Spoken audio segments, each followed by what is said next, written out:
Sa'id al-Khudri radhiyallahu anhu bahwa ada seorang laki-laki berkata, wahai Rasulullah, aku memiliki seorang wanita, ya, ini budak perempuan, maksudnya wanita yang di bawah naungannya, ya. Aku melakukan azal, jadi budak ini dinikahi oleh dia, tapi dia tidak ingin hamil, ya. Dia tidak ingin budak ini istrinya ini hamil.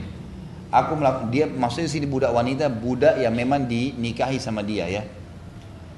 Aku melakukan azal padanya karena aku tidak suka ia hamil. Namun aku menginginkan sebagaimana diinginkan orang, kebanyakan orang. Artinya tetap mau berhubungan biologis gitu.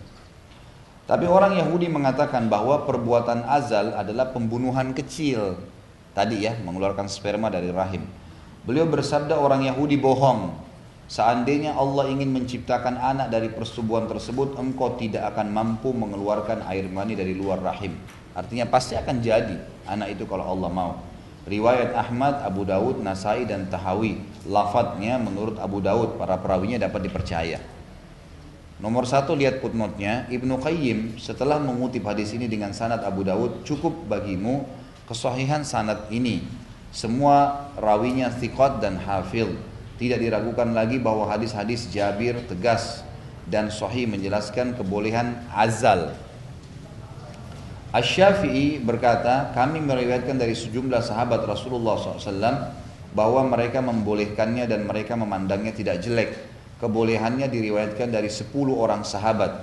Al-Baihaqi berkata ini adalah pendapat Malik, Asy-Syafi'i, ahli Kufah, maksudnya penduduk Kufah, dan juga kebanyakan ahli ilmu. Waktu itu memang kota Kufah di Irak ini tempatnya para ulama, ya, termasuk ada Abu Hanifah di situ rahimahullah. Dan ini menandakan memang bolehnya azal, dan tentu ini KB alami, ya, KB alami. Tapi sekarang saya sudah katakan tadi bolehnya menggunakan alat-alat yang halal.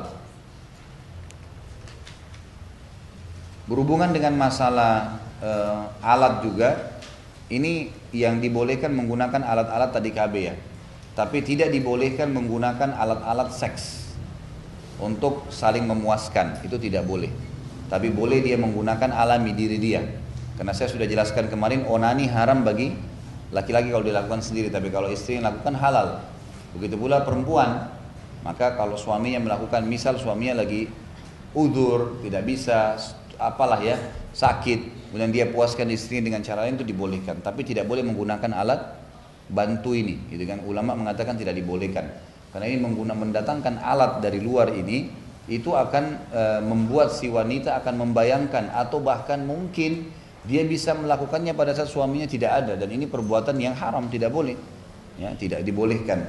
Nah, ketergantungan dengan alat tidak boleh, sebagaimana tidak boleh tergantung dengan film-film yang sudah saya jelaskan yang lalu. Jangan pernah, ya, menikmati seksual karena film porno, ini nggak benar sama sekali. Kalau yang pernah berlalu, beristighfar kepada Allah, karena itu hanya akan mengganggu. Pasti pada saat dia berhubungan dengan pasangannya dibayangkan yang di film. Udah bukan lagi pasangannya, jadi tidak ada. Secara medis pasti ini tidak sehat, karena tidak menikmati pasangan di depannya. Secara agama hukumnya haram.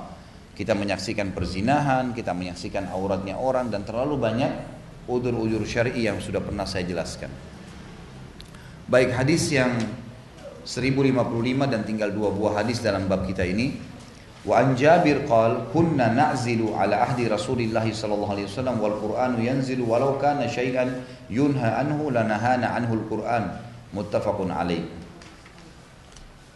Jabir berkata radhiyallahu anhu, kami melakukan azal pada zaman Rasulullah sallallahu alaihi wasallam dan Al-Qur'an masih diturunkan.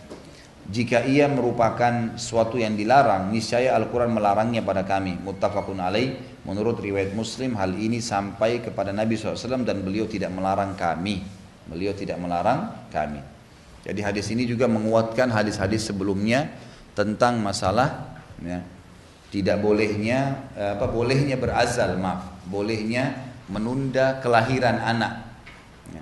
Bolehnya juga perempuan yang punya udzur untuk tidak hamil lagi dibolehkan. Kalau sekarang sampai pada tingkat mensterilkan, tapi tidak boleh kalau tidak ada udzur, ya. Itu betul-betul harus orang yang kalau hamil lagi berbahaya buat dia. Kalau enggak boleh.